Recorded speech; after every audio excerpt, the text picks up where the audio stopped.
Everybody, we've been looking at some awesome classic roadsters, some beautiful custom show cars, but we're also going to be checking out the vendors, and as well as the vendors out there's going to be over 800 cars, so we're going to mingle with the people as well.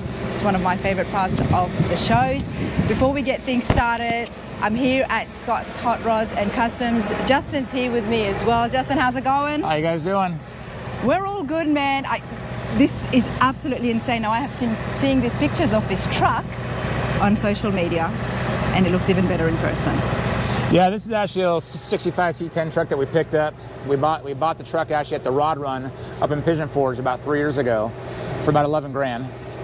Just on a stock frame. We actually drove it down to our shop from the show.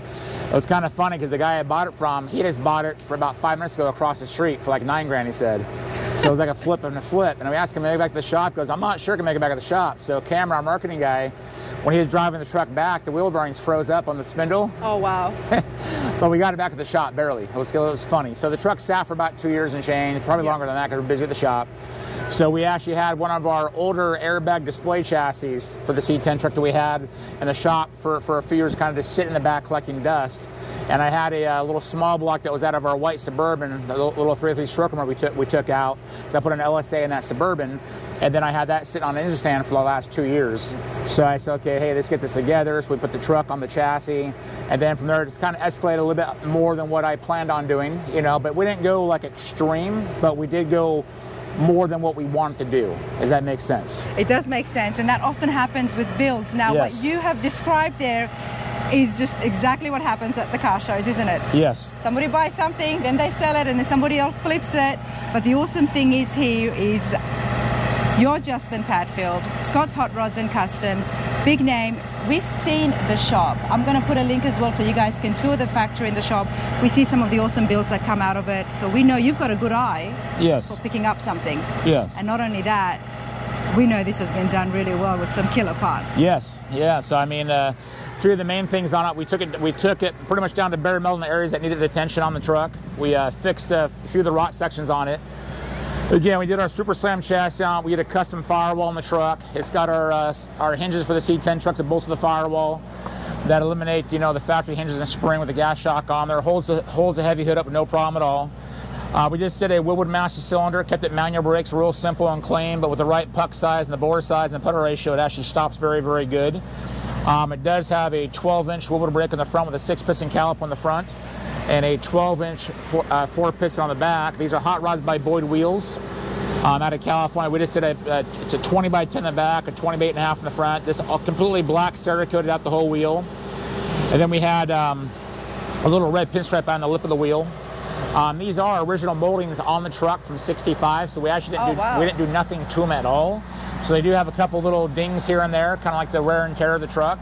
But I like that, and it really adds to the character of it. Gives it a nice rough look. And like inside here, you know, we did all new glass. We did kept the stock dash, but we did a smooth dash, shaved it all. We did this is our new billet dash clutcher we make for the Chevy C10 truck with the gauges there, Alpine navigation head unit, Vinegar Gen 4 kit on it.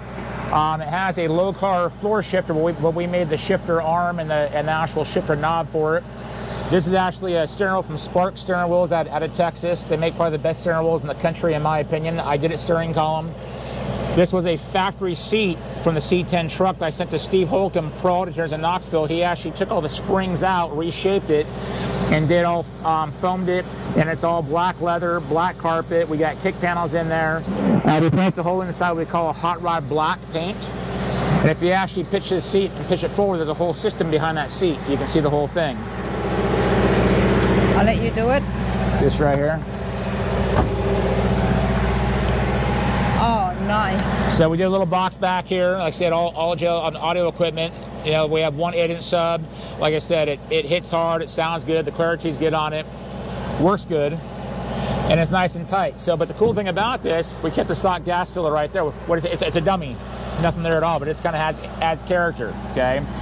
Then back in the bed, it had a wood floor in the truck that was all rotted out when we got it. So we just took the whole floor out. We built a metal floor for the truck. wheel tubs, nothing crazy on it. And this is all Line-X out of Knoxville, Tennessee. And we had that done. Again, we got drain holes in all four on the bed floor, so when it rains, the water does drain out of the bed floor.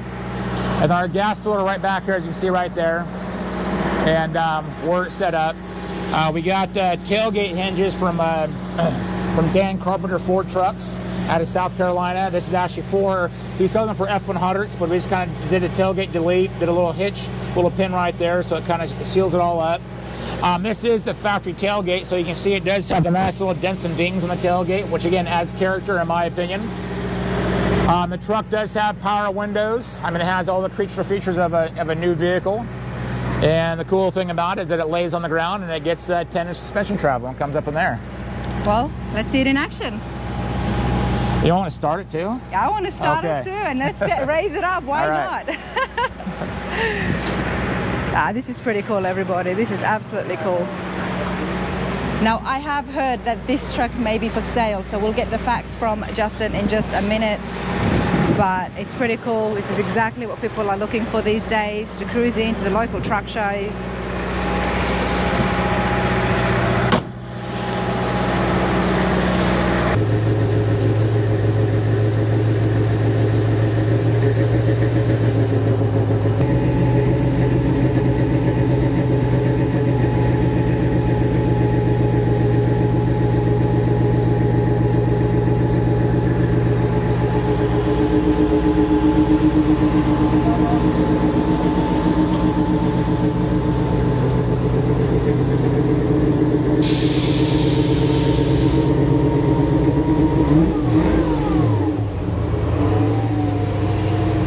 That looks good. I don't know about you lot, but that's pretty cool, everybody. I do want to find out from Justin if this is for sale. Check it out.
Justin, that sounded pretty cool. Yeah, it's not too bad. That's not too bad at all, sir. Looks great. Love the airbags. Now, I have heard that this is for sale. Yes. It is for sale. Yes, all right, it is. Come over here. Let's get some more facts on this. All right. Now, talk to me. This looks beautiful, and I did hear rumors that it's for sale, so let's get some facts. Well, yeah, it is for sale, you know, but there's more details of the truck, though. I mean, this truck has everything you can imagine on it. There's about $83,000 in parts on this truck. That's many anybody want to buy the parts out of the catalog. And the price on this truck is $125.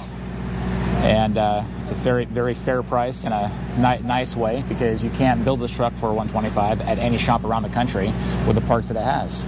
Absolutely. And if you've been following the channel, you would have seen that we've been checking out some of the classics that are for sale.